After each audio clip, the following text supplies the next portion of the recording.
شروع اللہ کا نام لے کر جو بڑا مہربان نہایت رحم والا ہے۔ جو مخلوق آسمانوں اور زمین میں ہے اللہ کی تسبیح کرتی ہے اور وہ غالب ہے، حکمت والا ہے۔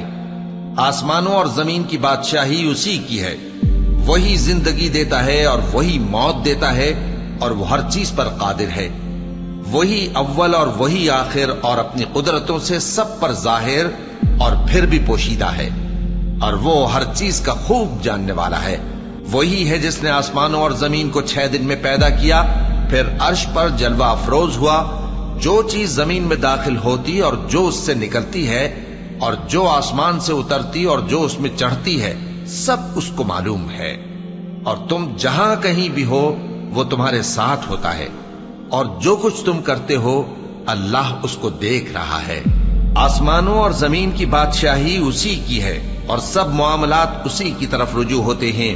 وہی رات کو دن میں داخل کرتا اور دن کو رات میں داخل کرتا ہے، اور وہ دلوں کے بھیدوں تک سے واقف ہے۔ لوگوں، اللہ پر اور اس کے رسول صلی اللہ علیہ وآلہ وسلم پر ایمان لاؤ، اور جس مال میں اس نے تم کو اپنا نائب بنایا ہے اس میں سے خرچ کرو۔ اب جو لوگ تم میں سے ایمان لائے اور مال خرچ کرتے رہے ان کے لیے بڑا ثواب ہے۔ اور تم کیسے لوگ ہو کہ اللہ پر ایمان نہیں لاتے، حالانکہ اس کے پیغمبر صلی اللہ علیہ وآلہ وسلم تمہیں بلا رہے ہیں کہ اپنے پروردگار پر ایمان لاؤ، اور اگر تم کو یقین ہو تو وہ تم سے اس کا عہد بھی لے چکا ہے۔ وہی تو ہے جو اپنے بندے پر واضح آیتیں نازل فرماتا ہے تاکہ تم کو اندھیروں سے نکال کر روشنی میں لائے۔ بے شک اللہ تم پر نہایت شفقت کرنے والا ہے، مہربان ہے۔ اور تم کو کیا ہوا ہے کہ اللہ کے راستے میں خرچ نہیں کرتے، حالانکہ آسمانوں اور زمین کی وراثت اللہ ہی کی ہے۔ جس شخص نے تم میں سے فتح مکہ سے پہلے خرچ کیا اور جنگ کی، وہ اور جس نے یہ کام بعد میں کیے وہ برابر نہیں۔ ان کا درجہ ان لوگوں سے کہیں بڑھ کر ہے جنہوں نے بعد میں مال خرچ کیے اور کفار سے جنگ کی، اور اللہ نے سب سے ہی ثواب نیک کا وعدہ کیا ہے، اور جو کام تم کرتے ہو اللہ ان سے واقف ہے۔ کون ہے جو اللہ کو نیک نیتی سے قرض دے تو وہ اس کو کئی گنا ادا کرے گا، اور اس کے لیے عزت کا صلہ یعنی جنت ہے۔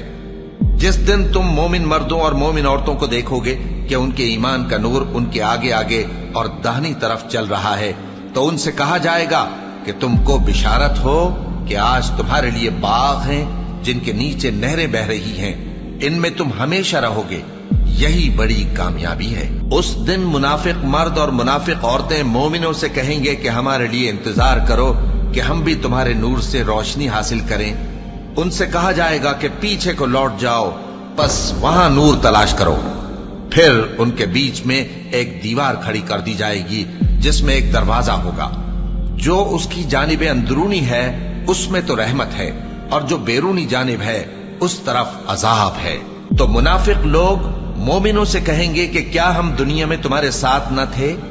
وہ کہیں گے کیوں نہیں تھے، لیکن تم نے خود اپنے آپ کو بلا میں ڈالا اور ہمارے لیے گردش زمانہ کے منتظر رہے، اور اسلام میں شک کیا، اور فضول آرزوؤں نے تم کو دھوکے میں ڈالے رکھا، یہاں تک کہ اللہ کا حکم آ پہنچا، اور اللہ کے بارے میں تم کو وہ شیطان بڑا فریب دیتا رہا۔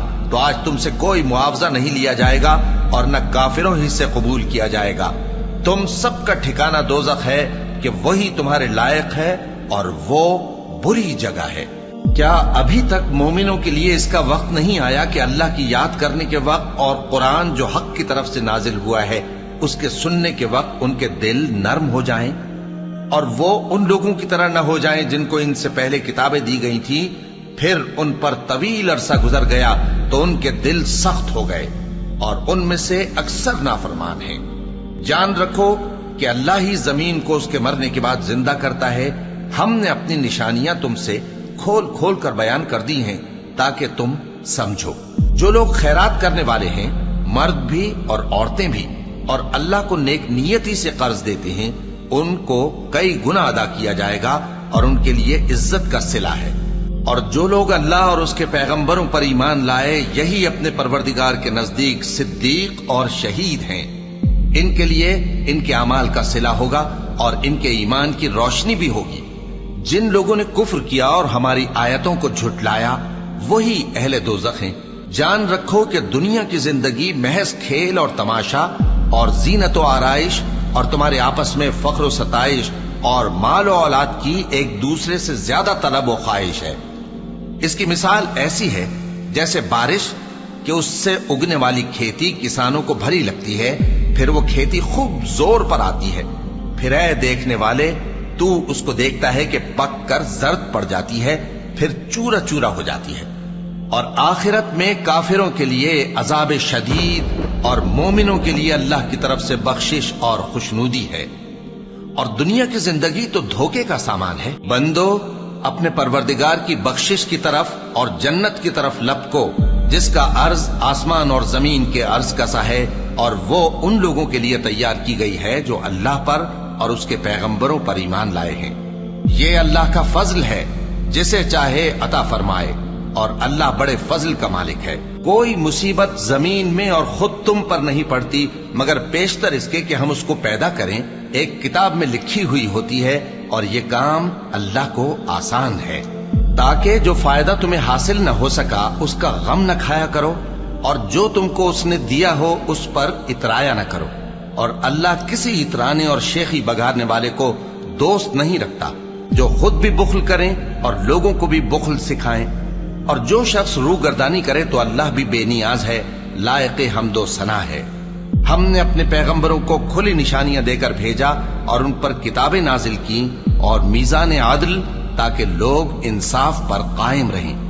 اور لوہا پیدا کیا کہ اس میں اسلحہ جنگ کے لحاظ سے زور بھی بہت ہے اور لوگوں کے لیے فائدے بھی ہیں، اور اس لیے کہ جو لوگ بن دیکھے اللہ اور اس کے پیغمبروں کی مدد کرتے ہیں اللہ ان کو معلوم کرے۔ بے شک اللہ زور آور ہے، غالب ہے۔ اور ہم نے نوح اور ابراہیم کو پیغمبر بنا کر بھیجا اور ان کی اولاد میں پیغمبری اور کتاب کے سلسلے کو وقتاً فوقتاً جاری رکھا، سو بعض تو ان میں سے ہدایت پر ہیں اور اکثر ان میں سے نافرمان ہیں۔ پھر ان کے پیچھے انہی کے قدموں پر اور پیغمبر بھیجے، اور ان کے پیچھے مریم کے بیٹے عیسیٰ کو بھیجا، اور ان کو انجیل عنایت کی، اور جن لوگوں نے ان کی پیروی کی ان کے دلوں میں شفقت اور مہربانی ڈال دی۔ اور ترک دنیا والی نئی بات تو خود انہوں نے نکال لی، ہم نے ان کو اس کا حکم نہیں دیا تھا، مگر انہوں نے اپنے خیال میں اللہ کی خوشنودی حاصل کرنے کے لیے آپ ہی ایسا کر لیا تھا، پھر جیسا اس کو نبھانا چاہیے تھا نبھا بھی نہ سکے۔ بس جو لوگ ان میں سے ایمان لائے ان کو ہم نے ان کا اجر دیا، اور ان میں بہت سے نافرمان ہیں۔ مومنو اللہ سے ڈرو اور اس کے پیغمبر پر ایمان لاؤ، وہ تمہیں اپنی رحمت سے دگنا اجر عطا فرمائے گا اور تمہارے لیے روشنی کر دے گا جس میں تم چلو گے، اور تم کو بخش دے گا، اور اللہ بخشنے والا ہے، مہربان ہے۔ یہ باتیں اس لیے بیان کی گئی ہیں کہ اہل کتاب جان لیں کہ وہ اللہ کے فضل پر کچھ بھی قدرت نہیں رکھتے، اور یہ کہ فضل اللہ ہی کے ہاتھ میں ہے، وہ جس کو چاہتا ہے دیتا ہے، اور اللہ بڑے فضل کا مالک ہے۔